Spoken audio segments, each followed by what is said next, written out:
प्राचीन समय की बात है। समुद्र के किनारे एक गुरु अपना आश्रम बनाकर रहा करते थे। हजारों शिष्य उनसे ज्ञान ग्रहण करने के लिए दूर दूर से उनके पास आकर रहते थे। गुरु का ज्ञान देने का तरीका भी बड़ा ही अनूठा था। शुरुआत में वे अपने शिष्यों को उपदेश के माध्यम से ज्ञान देते थे। उसके बाद वे अपने शिष्यों को उस ज्ञान का अनुसरण करने के लिए कहते थे, उस ज्ञान को अपने व्यवहारिक जीवन में उतारने के लिए कहते थे। एक बार उस आश्रम में एक सम्राट अपने बेटे को लेकर पहुंचे। सम्राट ने गुरु से प्रार्थना की कि आप मेरे बेटे को अपने आश्रम में रहने दें और अपने तरीके से उसे ज्ञान दें। उसे इस आश्रम में बिल्कुल ऐसा नहीं लगना चाहिए कि वो किसी सम्राट का बेटा है। उसे बिल्कुल साधारण शिष्यों की तरह ही ज्ञान देने की कृपा करें। गुरु ने मुस्कुराते हुए कहा कि सम्राट, ज्ञान किसी भी तरीके से लिया जा सकता है। अगर तुम अपने आप को दूसरों से बड़ा समझोगे तो तुम ज्ञान ग्रहण नहीं कर पाओगे। अगर तुम्हें ज्ञान ग्रहण करना है तो तुम्हें दूसरों की तरह अपने आप को साधारण समझना होगा। यही ज्ञान ग्रहण करने की सबसे पहली सीढ़ी है। तुम निश्चिंत रहो, आज से तुम्हारे बेटे की सारी जिम्मेदारियां मेरी हुई। यह कहकर गुरु सम्राट के बेटे को अपने साथ लेकर समुद्र के किनारे टहलने के लिए निकल गए। आश्रम के सभी बच्चे उस सम्राट को देख रहे थे। सम्राट अपने बेटे को अपने रथ पर बिठा के लाया था, जिससे सभी लड़के समझ गए थे कि यह लड़का सम्राट का बेटा है। इसी वजह से आश्रम के सभी बच्चे सम्राट के बेटे की तरफ आकर्षित हो गए थे। जब गुरु सम्राट के बेटे को लेकर समुद्र पर टहल रहे थे तो सम्राट का बेटा अचानक फूट फूट कर रोने लगा, क्योंकि अभी वह 12 वर्ष का था और 12 वर्ष की आयु में उसके पिता उसे अपने से दूर छोड़कर चले गए थे। यह सदमा वह बच्चा सहन नहीं कर पा रहा था। वो नहीं समझ पा रहा था कि उसके पिता उसकी भलाई के लिए उसे गुरु के पास छोड़कर गए हैं। उसे रोते हुए देखकर गुरु ने कहा, बेटा, मैं तुम्हें चुप नहीं कराऊंगा। हो सकता है आज मैं तुम्हारे आंसू पोंछ दूं, लेकिन कल फिर तुम अपने आप को अकेला पाओगी। याद रखना, जीवन में इंसान अकेला आता है और अकेला ही चला जाता है। जो जितनी जल्दी इस बात को समझ लेता है वो उतनी जल्दी आत्मज्ञान के रास्ते पर निकल पड़ता है।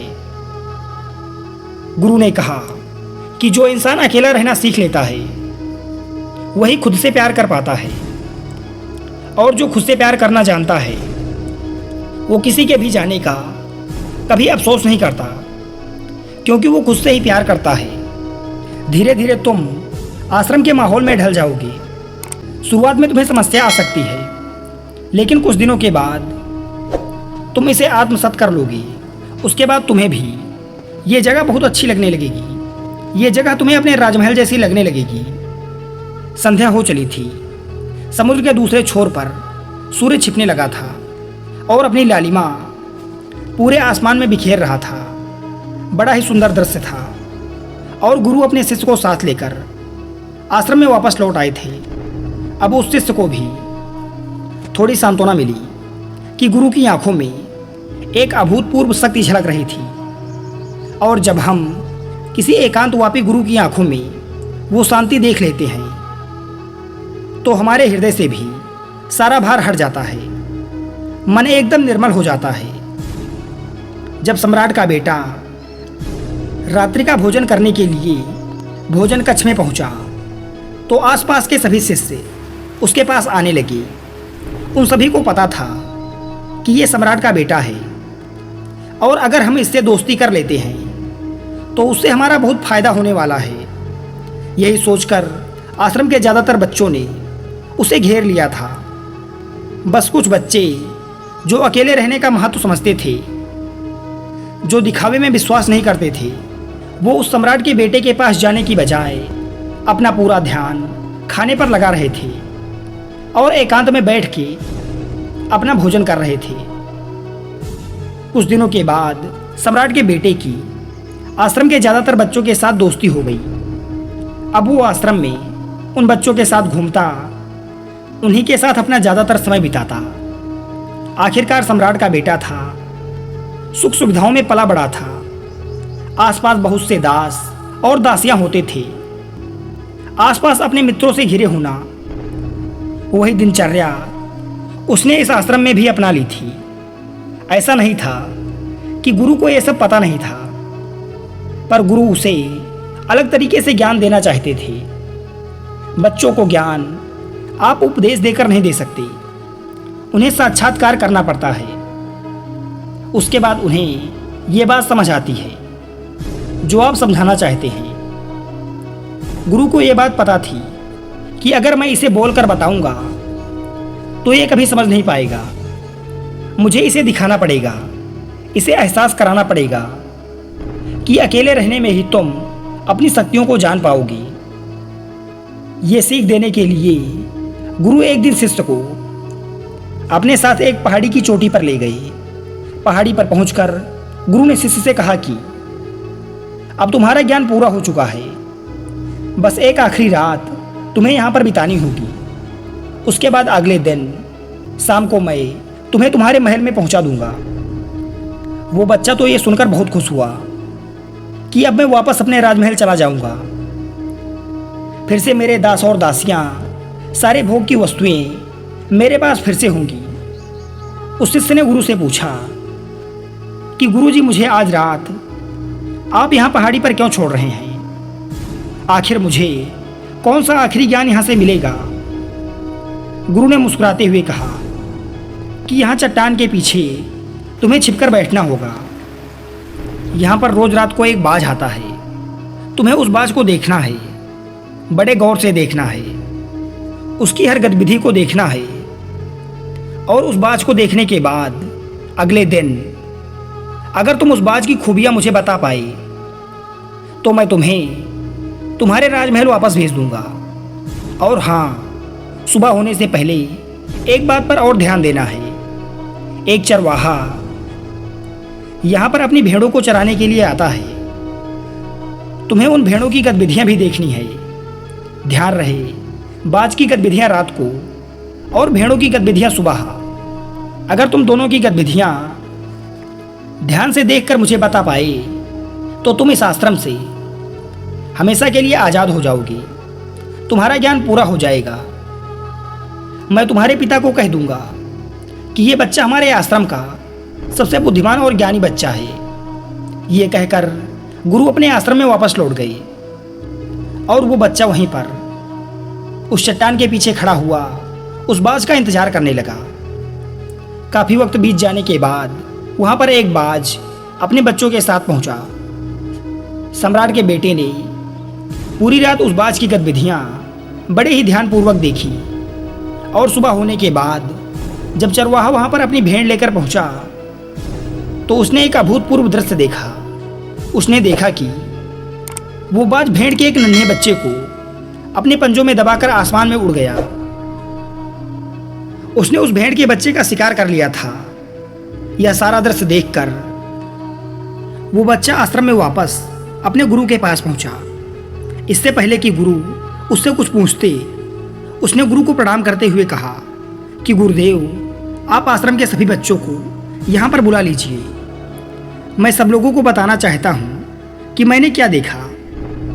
जब आश्रम के सभी बच्चे वहाँ पर पहुँच गए तब उस सम्राट के बेटे ने कहना शुरू किया कि मैंने अपने जीवन में बहुत से पक्षियों को देखा है, लेकिन बाज उन सभी पक्षियों में सबसे अद्भुत और सबसे अलग होता है। उदाहरण के लिए एक तोता हम सभी ने देखा है। तोता बोलता तो बहुत है, लेकिन कभी ऊंचा उड़ नहीं पाता। लेकिन एक बाज जो कि हर समय शांत रहता है, वो आकाश को भी छू सकता है। उसमें आकाश को भी छूने का सामर्थ्य होता है। जब भी एक बाज अपने शिकार को निश्चित कर लेता है तो उसी शिकार पर अपनी नजरें गड़ाए रहता है, चाहे वो कितनी भी ऊंचाई पर ना हो, चाहे कितना भी बड़ा तूफान क्यों ना आए, लेकिन उसकी नज़र हमेशा अपने लक्ष्य पर स्थिर रहती है। आज सुबह जिस बाज को हमने देखा उसने हर भेड़ को अपना शिकार नहीं बनाया, बल्कि उस भेड़ के झुंड में से उसने उस मेमने को अपना शिकार बनाया। उस बाज की तरह हमें भी अपना ध्यान अपने एक ही लक्ष्य पर स्थिर रहना चाहिए, चाहे कितनी भी अड़चनें क्यों ना आए। हमें अपना लक्ष्य स्पष्ट दिखाई देना चाहिए। 10-20 अलग अलग लक्ष्यों में अपनी ऊर्जा बर्बाद करने के बजाय हमें किसी एक लक्ष्य पर पूरी एकाग्रता के साथ ध्यान देना चाहिए। तीसरी बात जो मैंने उस बात से सीखी और जो हम सभी को सीखनी चाहिए वो ये है कि बाज कभी दूसरे पक्षियों के साथ नहीं उड़ता, वो हमेशा आकाश में अकेला उड़ता है। इससे हमें यह सीख लेनी चाहिए कि हमें कभी भी छोटी सोच वाले लोगों के साथ नहीं रहना चाहिए। आखिरकार हम भी वह बन जाते हैं जिनके साथ हम रहते हैं। इसीलिए या तो बड़ी सोच वालों के साथ रहो या फिर अकेले रहो, क्योंकि जब हम अकेले रहते हैं तभी हम खुद की ताकत और खुद की कमजोरियों को जान पाते हैं। कमजोरियों को जानकर उनको दूर कर सकते हैं और अपनी ताकत को जानकर उसका सही इस्तेमाल कर सकते हैं। लेकिन ये तभी संभव होगा जब हम अकेले रहना सीखेंगे। चौथी सीख जो हमें एक बाज से सीखनी चाहिए कि एक बाज हमेशा अपनी सीमाओं से ऊपर उठकर उड़ता है। जब तूफान आता है तब हर एक पक्षी अपने घोंसले की तरफ भागते हैं, खुद को छुपाने की जगह ढूंढते हैं। लेकिन बाज ऐसा कुछ भी नहीं करता। वो खुद की सीमाओं को तोड़कर बादलों से भी ऊपर उड़ने का प्रयास करता है। हवाएं उसे थपेड़े मारती हैं, लेकिन वो फिर भी आसमान की तरफ उड़ता रहता है और अंततः बादलों से भी ऊपर निकल जाता है और वहां तब तक उड़ता रहता है जब तक मौसम ठीक नहीं हो जाता। अपनी सीमाओं को वो इसलिए तोड़ पाता है क्योंकि वह समस्या के आने पर उससे घबराता नहीं है, उससे डर के बचने का प्रयास नहीं करता, बल्कि एक सकारात्मक नजरिए के साथ उसका सामना करता है। जीवन में चाहे कितनी भी अड़चनें क्यों ना आएं, हमें उन अड़चनों से लड़ना चाहिए, ना कि उससे छिपकर कहीं बैठना चाहिए।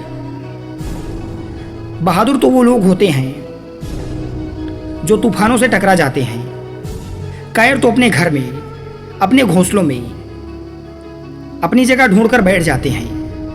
पांचवी बात जो हमें एक बात से सीखनी चाहिए कि बाज कभी भी अपने घोंसले में घास के कोमल तिनके नहीं रखता।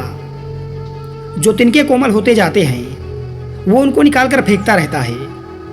उसी तरह चाहे कितनी भी आरामदायक जिंदगी आपको मिली हो, अपने आलस्य को तोड़कर अपने जीवन में मेहनत करनी चाहिए।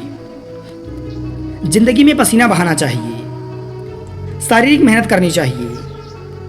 अपने घोंसले से कोमल तिनके फेंक दो और आज ही अपने आलस्य को तोड़कर निकल पड़ो। हर दिन अपने आप को चुनौती दो, हर दिन मुश्किलों से लड़ो। यही मुश्किलें तुम्हें मजबूत बनाएंगी। बाज की उम्र लगभग 70 साल की होती है, लेकिन 40 साल में ही उसका शरीर बूढ़ा हो जाता है। नाखून उसके पैरों में धंसने लगते हैं, पंख उसके शरीर में चिपक जाते हैं, उसकी चोंच मुड़ जाती है और उसका शरीर भारी हो जाता है। ऐसी स्थिति में शिकार करना तो क्या, उड़ने की भी हालत नहीं रहती उसकी। ऐसे में उसके पास 2 विकल्प होते हैं।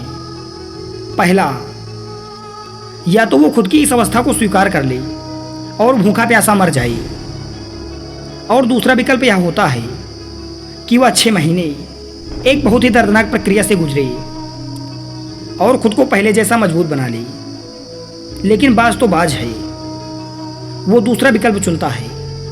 इसके लिए वो खुद को बहुत ही ऊंचे पहाड़ पर ले जाता है, जहां वो पहले अपनी चोंच से अपने सारे पंख खींच खींच कर उखाड़ देता है और फिर चट्टान पर पैर मार मार कर अपने पंजे तोड़ देता है। उसके बाद उसी चट्टान पर अपनी चोंच पटक पटक कर तोड़ देता है और लहूलुहान अवस्था में वो खुद को दूसरे जानवरों से छिपाता फिरता है। अगले 6 महीने तक वो इसी दर्दनाक प्रक्रिया से गुजरता है और इंतजार करता है नई चोंच, नए पंख और नए पंजों का। तब फिर वह अपनी नई जिंदगी शुरू करता है और निकल पड़ता है अपनी शिकार पर। और अगले 30 सालों तक फिर से वह राज करता है। इसीलिए समय आने पर हमें भी अपनी सारी पुरानी आदतों को छोड़ना पड़ता है और कुछ नया सीखना पड़ता है। समय के साथ बदलना पड़ता है, अपने आप को तैयार करना पड़ता है, वरना हमारा भी शिकार हो सकता है, हम भी पीछे रह सकते हैं। इसके बाद सम्राट के बेटे ने भेड़ों की विशेषता बताते हुए कहा कि भेड़ हमेशा झुंड में चलती हैं। उन्हें झुंड में एक साथ चलने से हिम्मत मिलती है, लेकिन जैसे ही उन पर शिकार होता है वैसे ही वो भेड़ तितर बितर हो जाती हैं और उस पूरी भीड़ में से एक भी भेड़ अपने साथी की मदद करने के लिए वापस नहीं लौटती। इससे हमें यह सीख मिलती है कि हमारे साथ कितने भी लोग खड़े हों, लेकिन किसी पर भी यकीन नहीं करना। यकीन करना तो खुद पर करना। बुरा समय आने पर वो भीड़ कब तितर बितर हो जाएगी आपको पता ही नहीं चलेगा। गुरु को प्रणाम करते हुए सम्राट के बेटे ने गुरु से कहा कि गुरुदेव, अगर मुझसे कोई सीख रह गई हो तो कृपा करके आप बताने की कृपा करें। गुरु ने सभी बच्चों को संबोधित करते हुए कहा कि ये सभी बातें जो अभी इस बच्चे ने बताई है वो सब सही हैं, लेकिन ये सारी खूबियाँ आप लोगों में तभी संभव हो पाएंगी जब आप अकेले रहने का अभ्यास करेंगे। आपने देखा होगा कि बाज कभी भी किसी दूसरे पक्षी के साथ नहीं उड़ता, वो आसमान में अकेला उड़ता है। इसके बाद गुरु ने अपनी बात खत्म करते हुए कहा, मैं आज रात इस सम्राट के बेटे को इसके राजमहल में छोड़ने के लिए जा रहा हूँ, क्योंकि इसकी सीख यहाँ पर पूरी हो गई है। और ये कहकर गुरु उस सम्राट के बेटे को लेकर राजमहल की ओर चल देते हैं। तो साथियों, हमें अपनी ताकत और कमजोरियों को जानने के लिए अकेले रहना बहुत ज़रूरी है। हम जितना एकांत में रहते हैं उतना ही अपने आप को समझते हैं, और हमें अपने जीवन में सफल होने के लिए खुद को समझना अत्यंत ज़रूरी है। धन्यवाद।